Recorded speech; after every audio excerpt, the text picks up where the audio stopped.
सभी से निवेदन है कि प्लीज़ मेरे चैनल को लाइक करें, शेयर करें, सब्सक्राइब करें। जिन्होंने मेरे चैनल को सब्सक्राइब किया है उन सभी का दिल से शुक्रिया। चलिए शुरू करते हैं आज की कहानी। पड़ोस में ही बहू का मायका। पार्वती अपने बेटे करण को काफ़ी देर से आवाज़ लगा रही थी। बार बार आवाज़ लगाने पर भी करण कोई जवाब नहीं दे रहा था। खाना ठंडा हो रहा था, इसलिए इंतज़ार करके पार्वती खुद ही करण को बुलाने ऊपर छत पर चली गई, जहाँ रिंकी अपनी साथ वाली छत से उससे बातें कर रही थी। मेरे ऊपर जाते ही उसकी प्यार भरी बातों में खलल पड़ गई, लेकिन फिर भी अपनी जगह से नहीं हिली और हंसकर बोली, आंटी जी नमस्ते। तो मैंने उसकी नमस्ते का जवाब दिया और वापस नीचे आ गई। मैं सोच रही थी कि बिल्कुल भी लाज शर्म ही नहीं है, बेटे की माँ के सामने भी बतियाई जा रही थी, किसी बात का भी कोई संकोच ही नहीं है। तभी छत से करण ने आकर अपना खाना मांगा तो मैंने उससे कहा, करण अब तुम दोनों बच्चे नहीं हो, छोटे थे तो तुम दोनों साथ में खेलते थे और बड़े हुए तो साथ में कॉलेज जाते थे, इसलिए मैं चुप रहती थी। लेकिन अब तुम दोनों छत पर घंटों खड़े होकर क्या बातें करते रहते हो। तभी करण ने कहा, माँ हम दोनों बचपन से साथ में खेलते हुए बड़े हुए हैं। अब तो हम दोनों को एक दूसरे से बात करने की आदत सी हो गई है। आप तो बेकार में ही चिंता कर रही हो, हम दोनों के बीच ऐसा कुछ भी नहीं है, सिर्फ बात ही तो करते हैं। मैं मन ही मन सोच रही थी कि बात बढ़ते देर नहीं लगती और मैं अपने योग्य और सुंदर बेटे की इस पड़ोस की रिंकी से नज़दीकियाँ बर्दाश्त नहीं कर पा रही थी। और जब करण ने कहा कि ऐसा कुछ भी नहीं है, मैं तब भी विश्वास नहीं कर पा रही थी, क्योंकि मैं रिंकी के बदलते स्वभाव से परेशान सी रहती थी। क्योंकि वह आजकल करण के लिए कभी पकोड़े तो कभी आलू के पराठे लेकर टपक जाती थी। एक दिन तो लाल रंग का सूट पहनकर पुदीने की चटनी लेकर आ धमकी, तो मैंने कहा सूट तो बहुत सुंदर लग रहा है, चटनी देने आई है या फिर सूट दिखाने। तो झट से बोल पड़ी, कुछ भी समझो आंटी जी, लेकिन ये बताओ कि मैं कैसी लग रही हूँ। मैंने भी मरे मन से कह ही दिया कि बहुत अच्छी लग रही है। अब इसकी इन हरकतों से तो मुझे डर सा लगने लगा था। बचपन से साथ पले बड़े बच्चों को बड़े होने पर अलग करना बड़ा मुश्किल काम होता है, और करण तो हमारे खानदान में सबसे बड़ा होने के कारण बड़े लाड प्यार से पला है, इसलिए इसकी शादी के लिए तो पूरे परिवार ने बड़े बड़े सपने संजोए हुए थे। लेकिन एक दिन करण ने हमारे सारे सपनों पर पानी फेर दिया और रिंकी से शादी करने का अपना फैसला सुना दिया। करण की शादीशुदा बहन किरण ने भी आकर खूब विरोध किया और मैंने तो घर छोड़कर जाने तक की धमकी भी दे डाली। यह सुनकर वह बोल पड़ा कि आप क्यों घर छोड़कर जाओगी, मैं ही अलग घर में रहने लग जाऊंगा, बस रिंकी से मेरी शादी करवा दीजिए। तभी मैंने कहा, सारे निर्णय तो खुद ले चुका है, अब शादी भी अपने आप ही कर ले। तो बोला, ठीक है मैं कोर्ट मैरिज कर लेता हूँ, और मुझे तो आपके विरोध का कारण ही नहीं समझ आ रहा। पढ़ी लिखी है और घर परिवार भी अच्छा है, और सबसे बड़ी बात है कि मैंने जैसी जीवन संगनी की कल्पना की थी यह बिल्कुल वैसी ही है और मुझे पसंद भी है। तभी मैंने कहा, पता नहीं तूने इसमें क्या देखा है, न ही तो कोई घर का काम आता है और न ही कुछ सीखने की कोशिश करती है, बस इसकी माँ और भाभी ही घर के कामों में लगी रहती है। इसके घर वालों ने ही इसे बिगाड़ रखा है, एकदम से नक चढ़ी सी है। तभी करण ने कहा, शादी तो मुझे इसी से करनी है, चाहे आपको कैसी भी लगती हो। तभी करण की बात सुनकर उसकी बहन किरण ने कहा, भैया आपको मम्मी से ऐसे बात नहीं करनी चाहिए। तभी करण ने कहा, तू चुप रहे मम्मी की चमची, तूने भी तो अपनी पसंद की शादी की थी, तब मैंने कोई विरोध नहीं किया था, और तुम्हारी बारी में तो मम्मी ने भी कुछ नहीं कहा था। यह सुनकर किरण चुप हो गई। अब माँ कुछ और बोलती उससे पहले ही करण के पापा बोल पड़े, करण की शादी रिंकी से ही होगी, जवान बच्चा है, घर छोड़कर चला जाए। तुम लोग क्या सब यही चाहते हो, मैं ऐसा बिल्कुल भी नहीं होने दूंगा। अब कोई कुछ नहीं बोलेगा और शादी की तैयारी शुरू कर दो। उसके बाद तो शादी तक सबने चुप्पी साध ली, और मैं तो जब तक घर में बहू नहीं आ गई तब तक बिल्कुल ही शांत रही, और मुंह दिखाई में तो मैंने उसे पुश्तैनी हार भी दे दिया। लेकिन रिंकी के घर वालों ने दान दहेज में ऐसा कुछ नहीं दिया जैसे मैं सोच रही थी। हालांकि बारात का स्वागत तो बहुत अच्छे से किया, और रिंकी जो अपना सामान और हमारे गिफ्ट लेकर आई थी वह भी बहुत अच्छी क्वालिटी के थे। लेकिन मेरी तो अपेक्षाएं इससे कहीं अधिक थी। पर करण के पिता ने तो सख्त मना कर दिया था कि हमें अपने आप कुछ नहीं बोलना है, वो जो अपनी मर्जी से देना चाहते हैं वही ठीक है। आखिरकार रिंकी शादी करके हमारे घर आ गई। जब तक हमारे घर में रिश्तेदार थे तब तक मैंने उसको आराम करने दिया और आराम से वह 7-8 बजे सोकर उठती और चाय पीकर और नहा धोकर सज धज कर बैठ जाती और सभी रिश्तेदारों से हंसकर बातें करने लगती, क्योंकि मायका बगल में होने के कारण मम्मी पापा से दूर होने का उसे कोई एहसास ही नहीं था। और खा पीकर फिर अपने कमरे में सोने चली जाती और सुबह शाम उसके भतीजा भतीजी खाने का डब्बा लेकर हाजिर हो जाते और कहते कि हमारी बुआ को बहुत पसंद है, मम्मी ने दिया है। 4 दिन बाद करण और रिंकी मसूरी जा रहे थे तो रिंकी ने मुझसे कहा, मम्मी जी आप परेशान मत हो ना, रास्ते के लिए मेरी मम्मी ने खाना बना दिया है। और वे दोनों हनीमून के लिए मसूरी रवाना हो गए। अब धीरे धीरे सभी रिश्तेदार जा चुके थे और किरण ने ससुराल जाने से पहले मुझसे कहा कि माँ घूमकर आने के बाद भाभी से खाना बनवाना शुरू कर देना, नहीं तो ज़िंदगी भर बैठकर खिलाती रहना। मैंने किरण से कहा कि हाँ, आने के बाद तो वही बनाएगी, लेकिन मैं मन ही मन सोच रही थी कि जब उसे कुछ बनाना ही नहीं आता तो क्या खाना खाक बनाएगी। कुछ दिनों बाद करण और रिंकी घूमकर वापस आ गए और रास्ते से खूब गिफ्ट और मेवे लेकर आए थे और उनमें से काफ़ी कुछ तो किरण उसी दिन अपने मायके दे आई थी। उसके बाद मैंने उन दोनों से कहा कि अब तुम दोनों आराम करो और हाँ करण, कल तुम्हें ऑफिस भी जाना है और कल सुबह का खाना रिंकी तुम ही बनाओगी, मैं तैयारी करके रख दूँगी। तो उसने धीरे से सिर हिला दिया। अब अगली सुबह वह मंद गति से नीचे आई और रसोई में पराठे सेकने लग गई। उसको देखकर तो लग रहा था कि आज तो करण भूखा ही ऑफिस जाएगा। यह सोचकर मैंने सब्जी छोंक दी।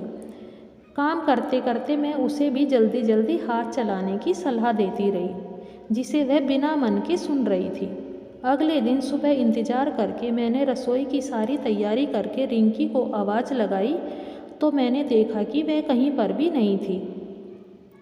कुछ देर बाद धीरे धीरे सीढ़ियों से एक बड़ा सा डब्बा लेकर उतर रही थी और बोली, मम्मी जी मेरी मम्मी ने सब्जी और पूड़ियाँ बनाकर भेजी हैं, सुबह का नाश्ता तो इन्हीं से हो जाएगा। तभी मैंने कहा, तुम दोनों का तो हो जाएगा पर हमारा नहीं होगा। कब तक यूँ कुछ सीखने की बजाय ऊपर से डब्बे लाती रहोगी। पर उसने मेरी एक नहीं सुनी और छत से ही मायके वालों से लेन देन करती रहती।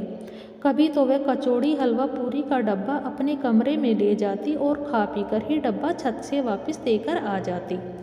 उसका खुद का पेट तो भरा रहता, इसलिए उसकी खाना बनाने की दिलचस्पी भी दिखाई नहीं देती थी। लेकिन मैं अंदर ही अंदर जलती रहती थी, क्योंकि करण की शय भी तो उसे मिली हुई थी। लेकिन असली गलती तो रिंकी की माँ ही कर रही थी। तो एक दिन मैं बिना बताए ही उनके घर पहुँच गई।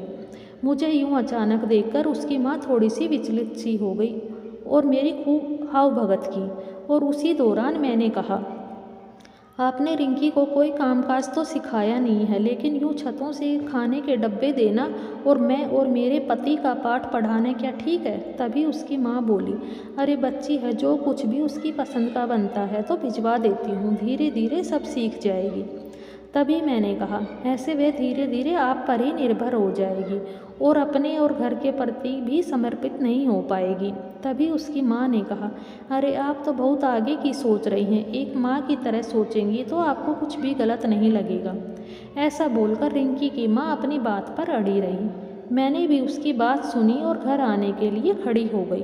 बाहर तक छोड़ने के लिए रिंकी की भाभी मेरे साथ आ गई और मुझसे बोली, आंटी जी आप परेशान मत हो, मैं उसे समझाऊंगी। शादी के बाद हर स्त्री का लगाव अपने ससुराल में होना चाहिए, नहीं तो वह परिवार से जुड़ नहीं पाएगी। मैं उसकी ये बात सुनकर अपने घर वापस आ गई। कुछ दिन बाद रिंकी ने करण से हाँ करवा के एक स्कूल में नौकरी करने लग गई।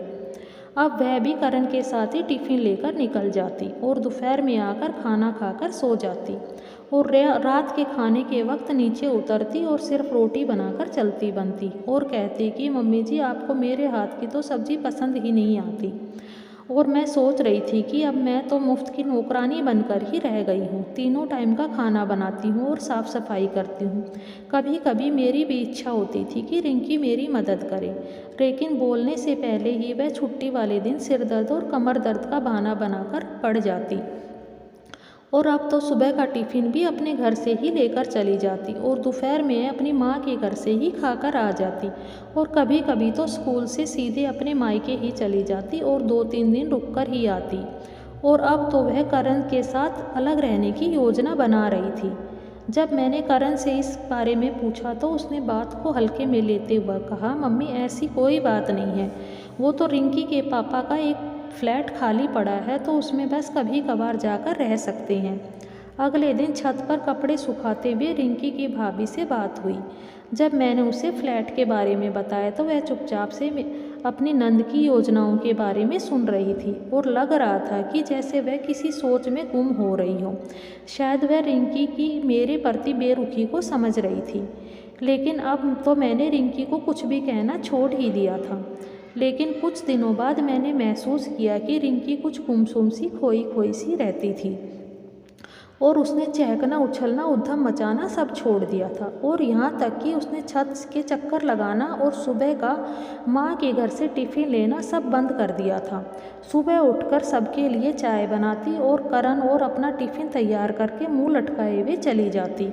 स्कूल से लौटने पर भी मायके न जाकर सीधे अपने घर ही आती थी और दोपहर का खाना बनाने में भी मेरी मदद करती थी। उसके बाद अपने कमरे में चली जाती और थोड़ा आराम करके शाम की चाय के समय नीचे आ जाती और रात का खाना बनाने की तैयारी करने लगती और स्वादिष्ट सब्जी बनाने की कोशिश करती और पतली पतली रोटियां बनाती। और उस दौरान मेरी प्रतिक्रिया जानने के लिए मेरा मुंह ताकती रहती और मैं भी उसका उत्साह बढ़ाने के लिए बोल देती कि रिंकी आज सब्ज़ी बहुत अच्छी बनी है, तो खुश हो जाती। लेकिन यूँ उसमें अचानक आए बदलाव से मैं आश्चर्यचकित थी। तो एक दिन मैंने करण की छुट्टी थी तो रिंकी के जाने के बाद करण से पूछा कि करण, यूँ रिंकी में आए बदलाव का कारण क्या है? जिस लड़की को हम समझा कर थक गए उसमें अचानक इतना परिवर्तन कैसे आ गया?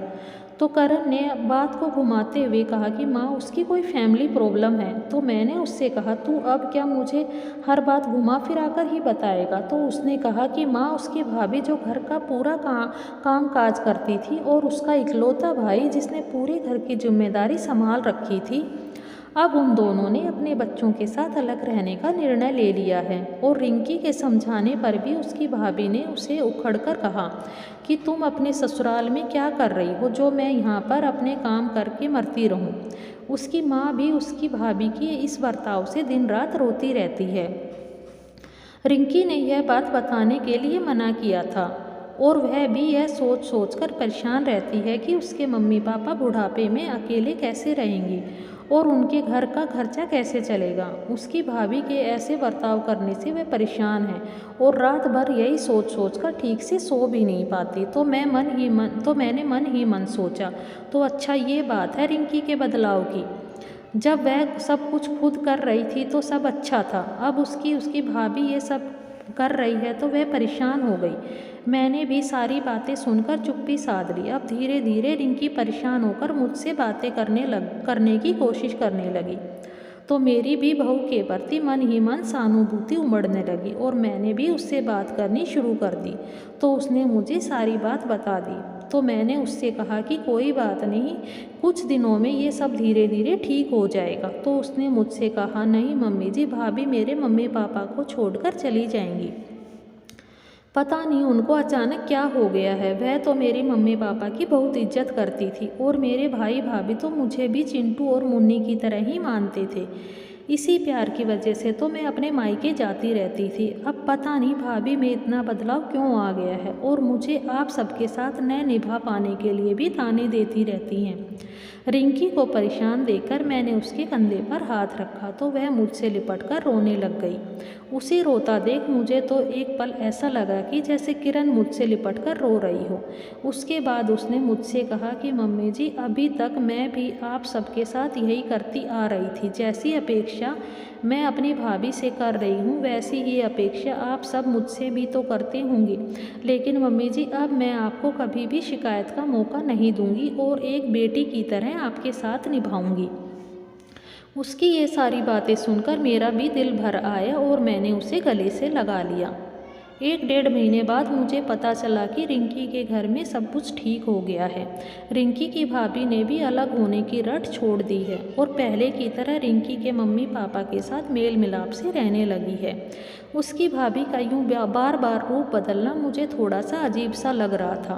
तो एक दिन कपड़े समेटते हुए रिंकी की भाभी ने बगल की छत से आवाज़ लगाई और पूछा, आंटी जी घर में सब ठीक है? तो मैंने कहा, हाँ सब अच्छा चल रहा है, और तुम बताओ कि तुम्हारे घर में सब कुशल मंगल है? क्योंकि मैंने तो सुना था कि। तभी उसने मेरी बात पूरी होने से पहले ही अपने होठों पर उंगली रखकर चुप रहने का इशारा कर दिया और मेरे पास आकर बोली, आंटी जी हमारे परिवार में कुछ भी गड़बड़ नहीं था, वो तो मैंने अपनी सास के साथ मिलकर गृह क्लेश का नाटक किया था ताकि रिंकी को भी अपनी जिम्मेदारियों का एहसास हो सके और वह अपने ससुराल में सबके साथ मिलकर रह सके। उनकी बातें सुनकर मैं भावुक हो गई और मैंने उससे कहा, बेटी किस प्रकार से तेरा शुक्रिया अदा करूं? तुमने तो मेरे घर की खुशियों के लिए खुद को ही बुरा साबित कर लिया। तो उसने कहा, कोई बात नहीं आंटी जी, मेरे सास ससुर तो सब जानते हैं, लेकिन अभी आप रिंकी को कुछ भी पता मत चलने देना, बाद में पता चल जाएगा तो कुछ नहीं होगा। मैंने कहा, तुम ठीक कह रही हो बेटी, मैं उसे कुछ भी खबर नहीं होने दूंगी। और हम दोनों अपनी अपनी छत से नीचे उतर गई। उसके बाद तो मेरे घर में जैसे मानो खुशियों की बहार आ गई हो और मैं और रिंकी दोनों माँ बेटी की तरह रहने लग गई। पर मैं मन ही मन रिंकी की भाभी को हमेशा दुआएं देती रहती थी कि जो इंसान किसी की निस्वार्थ भाव से मदद करता है, भगवान उसके घर में भी कभी खुशियों की कमी नहीं आने देता। आपको मेरी कहानी कैसी लगी प्लीज़ कमेंट में बताना। मेरे चैनल को लाइक करें, शेयर करें, सब्सक्राइब करें। Thank you, thanks for watching.